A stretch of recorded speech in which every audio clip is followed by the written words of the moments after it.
Welcome to the vlog. I'm Jay. This is the Jay Flat Out YouTube channel, and I'm gonna keep this one high energy. Now, I spoofed a couple of you guys on Instagram a while back with this post, not pretending. I have a white Audi A6 on test, and I put up a post with the slogan saying, "Got my Audi painted white." And some of you guys messaged me saying it was a chick car. Now it looked like my wife's car. It's not white. This is the Audi.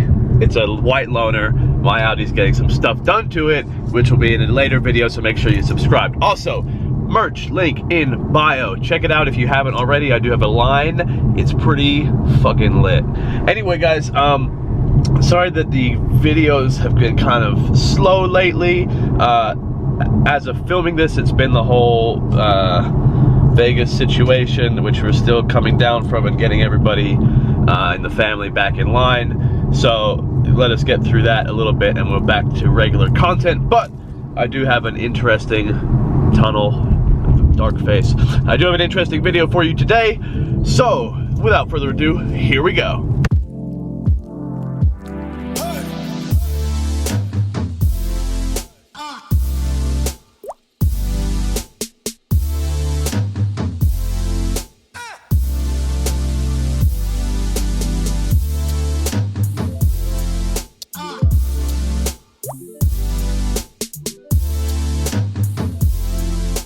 The purpose of today's video is to be comparing the Audi A6 with my recently purchased Audi S6. Both are 2018 models. Obviously both are four-door sedans. And when I was given this one by Audi to use for the day, being the A6, I thought, wow, how different could it really be than the S6?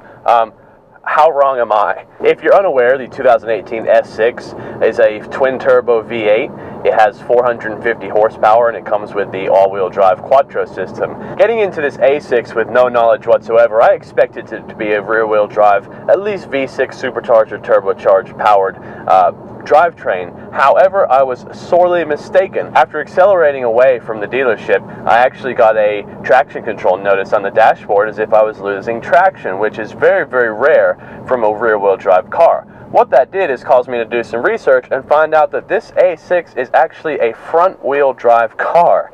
I looked over where my quattro badge is and noticed that on the wood grain dash here there is no quattro badge. And after, like I said, doing some research, it came to be that this is actually not only a two-wheel drive, but a front-wheel drive.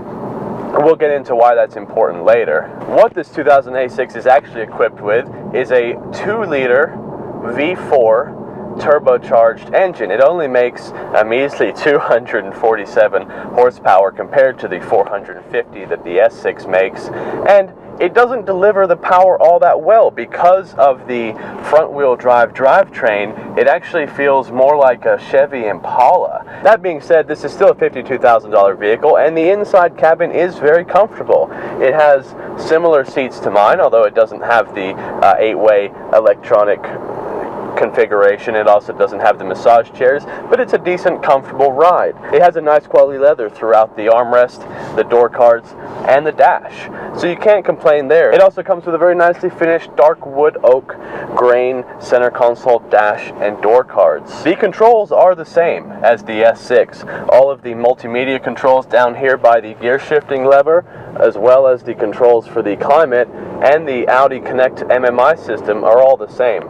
However, when you put this car into dynamic mode, unlike the Audi S6, it doesn't open up more valves in the exhaust and give you a life-threatening V8 roar. It gives you a simple hamster wheel type sound of the V4 turbocharged engine. The other thing to take note of when accelerating in this car, obviously the S6 being a twin turbo variety, there is not much turbo lag whatsoever because it has 2 turbos. When you get back into the A6, obviously only possessing 1, you have a turbo lag while that turbo boosts pressure and gets ready to take off from the line. Obviously that isn't something that's a huge concern on a day-to-day basis, but it will affect your 0 to 60 times. It will also affect the drivability, because when that boost pressure does finally build, you do get torque steer from this engine, which I'll demonstrate later. Let me give you a small disclaimer, as the people from internet land always seem to point out that, Jay, how could you be critiquing a $52,000 luxury sedan? And again, let me just tell you, I'm not critiquing it. We're comparing it to a S6, which obviously I know is a higher model and a higher price model, but I'm just curious to see exactly what the differences are now that I have them side by side. As far as safety goes, this model does have the blind spot alert, as well as the pre-tension seatbelt. The airbags, all that is the same as the S6. However, you won't be going as fast in this A6 that you have to worry about crashing quite as hard. It's also, for a big body car, it makes decent fuel mileage. EPA reported 25 miles a gallon city and 31 miles a gallon highway. Real world numbers, I've been driving this car for 43 minutes. I've done 12.4 miles. I've gone an average of 17 miles an hour, and I'm averaging 18.5 miles per gallon. A couple of the good points about this 2018 A6, it does come with the same Bose audio system that my car comes with. It also does obviously have the same MMI Audi multimedia system. It does not have the slash cut bottom racing wheel.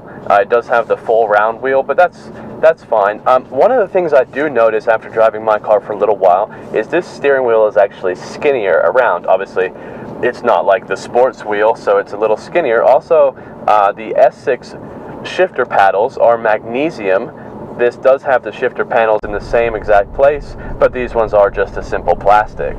The strengths of going with an Audi A6 over the S6 are obviously price, maintenance costs, and affordability to run.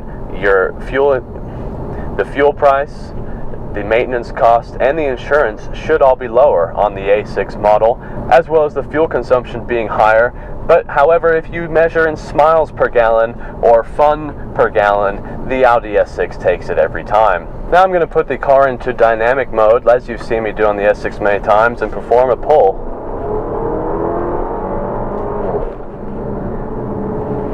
I have to be honest, for the engine that it has, as well as the size of the car, it's not all that unimpressive. It just, again, if you drove a Bentley for 6 years and then you got in a Prius, you wouldn't be happy with the difference either. I'll have to look up the 0 to 60 time for you later, but see, that does get torque steer there. It does get torque steer there, even from a rolling start. So again, it does make a good amount of power. However, you know, you do have to fight that front wheel drive torque steer. I honestly believe if this was a Quattro model, it would actually be a very nice car. If you're looking for something that isn't quite as aggressive as an S6, I would definitely consider this A6 as a worthy component.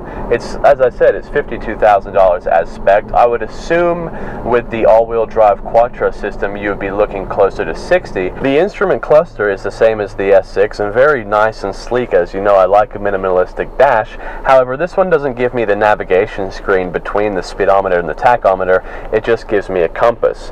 If I hit nav on the center console, it does give me a screen, but obviously because this one isn't equipped with the Audi Connect, which gives you the Wi-Fi hotspot, as well as the Google Map integration in your navigation, is giving me just the standard Audi navigation system. However, if you do have an Apple phone or an Android phone, Audi Connect does sync with Android, Google Play or Apple CarPlay, and you can use your phone's integrated map system on the Audi MMI screen.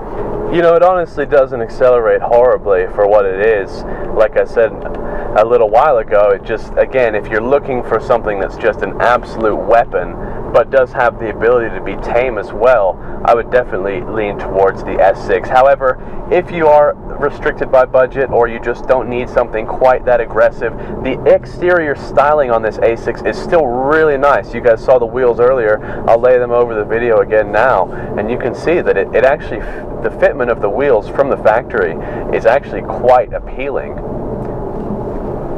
So my final thoughts on the A6 versus the S6 are, it's actually a great car. If this is the type of vehicle that you're in the market for, it's actually a very nice, smooth driving car. I'm just looking at it from a comparison of the S6. But as stated, there is a car for everybody, and if, like I said, the S6 isn't quite your cup of tea, the A6 would be a very, very worthy contender. My only recommendation would to be, if you're going to look at one of these A6s over the S6, you do at least consider the quattro system. I personally don't like front-wheel drive vehicles. I think anybody who's a real car guy would agree with me, as kind of rear-wheel drive or all-wheel drive is kind of the standard when it comes to performance vehicles and performance driving.